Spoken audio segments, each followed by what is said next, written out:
Hey everybody, this is Alex Merced from AlexMerced.com, and if you've been enjoying these 101 videos and audio, please do become a supporter over there at donate.alexmerced.com. That's donate.alexmerced.com, or become a patron at patreon.com/alexmerced.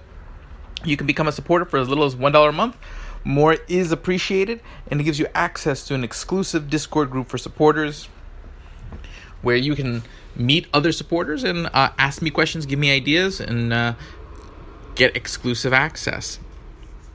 Now, today what I want to talk about is interest rates. So interest rates 101. What are interest rates? So that way people can understand. It all comes down to this. Today money is worth more than tomorrow money.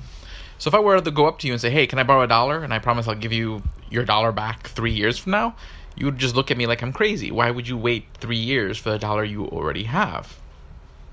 You have to wait 3 years, and in those 3 years, you're not able to buy $1 worth of stuff with that dollar, which you could have done if you just kept the dollar and you would have nothing to show for it. So that's what's called time preference. The idea is that you'd rather spend the money now, the same exact amount later. So you'd rather spend $1 today than $1 tomorrow. Because why not? Okay. Cool. Now you can think of situations where you may want to delay, but usually there's some sort of tangible difference between what you're giving up today versus what you're getting tomorrow. So for example, if I went up to you and said, okay, I will give you 3 years from now, I will give you a dollar, the dollar I borrowed from you back, plus an apple, you might be more willing to say yes, because you'd still have your dollar, plus you'd have an apple. Now, the dollar is not something that can be measurable, let's say, in an exact dollar amount, but essentially that difference, the fact that you pay this extra, or I paid you this extra, that's called interest. So it doesn't necessarily have to be money, but typically thought of as money. I mean, that's essentially what happened when you paid a late fee to Blockbuster. You were paying interest on borrowing the movie for longer, just at a really high rate. Okay, now, here's the deal. So what I'm doing when I pay you interest is I'm paying you to delay gratification. I'm saying, you know what, don't use that dollar right now. Use it later. Okay, because you'll get to use that dollar and then some. Now, how much I have to pay you is going to be depending on several things. Primarily what's called your time preference. The idea that how much do you really, really want to spend it now? I mean, if there's a lot of stuff that you really want, now, it's going to cost me a bit in order to pay you a high enough rate for you to delay that gratification. Vice versa, if you really can't think of anything you really want to buy, you're not in a rush to spend the money, you're going to be more flexible. You're probably going to be like, yeah, whatever, give me 1%, I'm good. You're going to be willing to accept 1% rate. But it's not just one individual. It's between sort of the equilibrium rate among everybody. Because essentially, even if you may have a high time preference, and I would have to pay you 10% to borrow money from you, there might be somebody else who's willing to lend me the money at 2%. So then I'm going to go borrow the money from them. Okay, so basically what's going to happen is that if there's a lot of people who want to borrow the money that's available to borrow, that rate's going to get bid up until you sort of hit the equilibrium or natural rate of interest. Vice versa, if there's a lot of people who want to lend money at competitive rates, that rate's going to get bid down until you hit sort of an equilibrium rate. So it's sort of a rate that represents the general time preference of society. Kind of like there's an equilibrium price for everything else. Now, different loans have different rates. So how is that the case? Well, because different loans have different levels of risk. So you start off with that sort of what you have to pay just to generally delay people's gratification, and then the fact that you're not as safe as somebody else or as some other possible borrower, so you have to pay what's called a risk premium, an additional amount based on the risk that you present over the most risk-free option that gets the actual natural rate.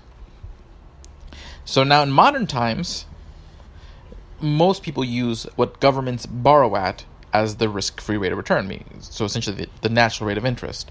Because you can lend to a government risk-free. If I lend $1,000 to the U.S. government, regardless of what the U.S. government's fiscal picture is, they can always at least print the money to pay me back my $1,000. Now, of course, that can create inflation and bubbles and all sorts of problems, but they'll give me back my $1,000. So if the government can borrow the money it needs to borrow at 3%, well, then everybody else has to pay more to borrow that same money for the same period of time. Because time is another vector of risk. The longer the loan, the more things that can go wrong. So there's your personal sort of credit risk, the likeliness that you just in general pay it back, and then there's your sort of maturity or duration risk, the risk that you may not make it because of how long it took you to pay it off. So there's all these vectors of risk, but that's what kind of alters the nominal or the actual rate of interest that people pay on different types of loans. Their personal risk, the length of the loan. These things can be offset by having cosigners who reduce the risk, or putting up collateral that reduces the risk. There's also different ways to kind of add or subtract risk to adjust that rate up and down of any particular loan. But the idea is you're generally always starting from sort of a natural rate of interest, which generally what you have to do is you have to look at sort of the risk-free lender, because if it's risk-free, the only thing that interest rate is going to be based on is the time preference of society, or the risk-free borrower. In this case, the U.S. government, typically. Doesn't mean that they can doesn't mean that there isn't any consequences of the government borrowing too much, but again, theoretically risk-free since they can print the money. So that they're going to borrow essentially at a rate that only reflects the time preference of society for the most part. Okay? Theoretically. Now, that rate is going to be competing against several other factors. People's time preference are competing versus several different choices of what they can spend their money on. So you hear Keynes talk about liquidity preference. This is the idea that which is just another way of looking at time preference, except that instead of just saying, do I want to consume now or later, they're looking at, am I comfortable enough to consume now? So in the way Keynes looked at it, when he looked at like liquidity preference, he was thinking, okay, well, there might be a time where people are scared to spend because they are scared of the future. So they're going to prefer to hold on to cash because they're scared of the future. They have a low, it's Keynes used to refer to as a propensity to consume. But that's just the same thing as saying is they have a low time preference.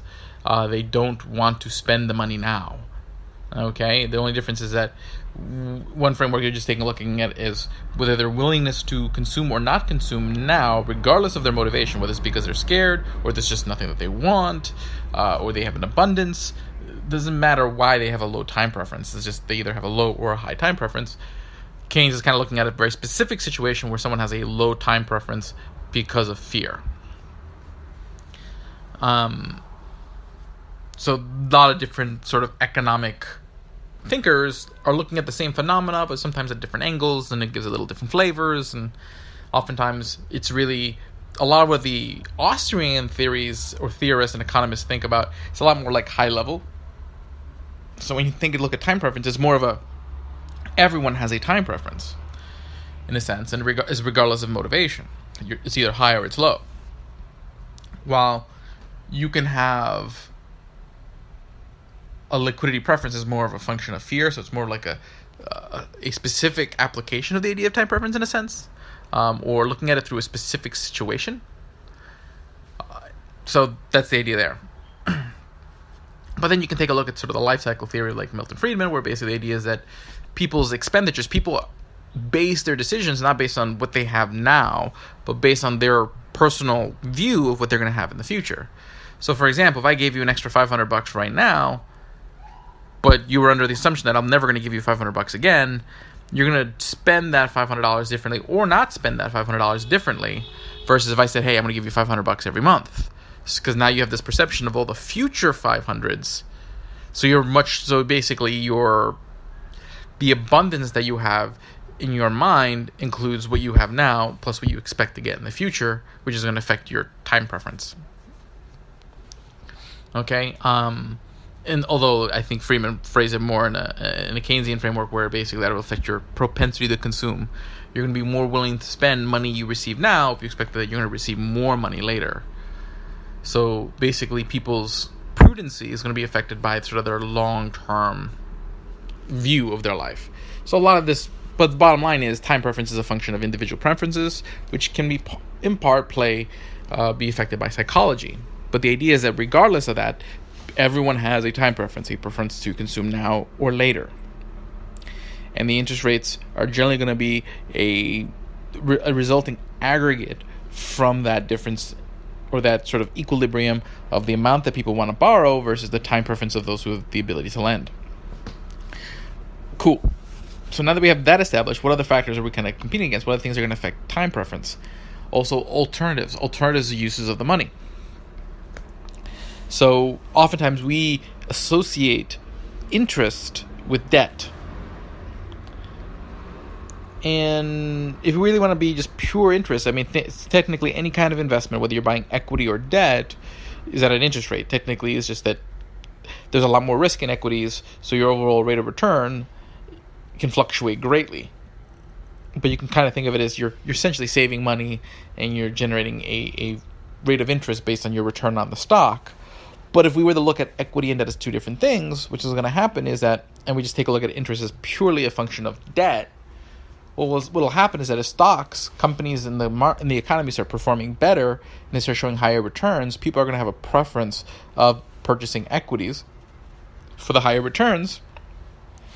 So you can think of that as that's increasing their time preference, since they're willing to consume equity and consume stock as a good, and that's going to end up increasing interest rates on debt. So you can either look at it as, hey, debt bonds are competing with stocks. So if stocks returns go up, interest rates are going to have to go up with it, or else I'm just going to take my money out of bonds and put it in stocks. Or you can think of it as equities as a good, and if equities are having a higher return, that's going to increase my time preference to purchase equities, which in return will still raise interest rates. Either way you look at it, you get to the same place. If equities perform well, if investments in new enterprises perform well, it's going to have a upward pressure on the natural rate of interest. And that could also be explained that basically successful enterprises are a sign of a higher time preference because people are spending their money at these enterprises. There's all sorts of different ways you get to the same place.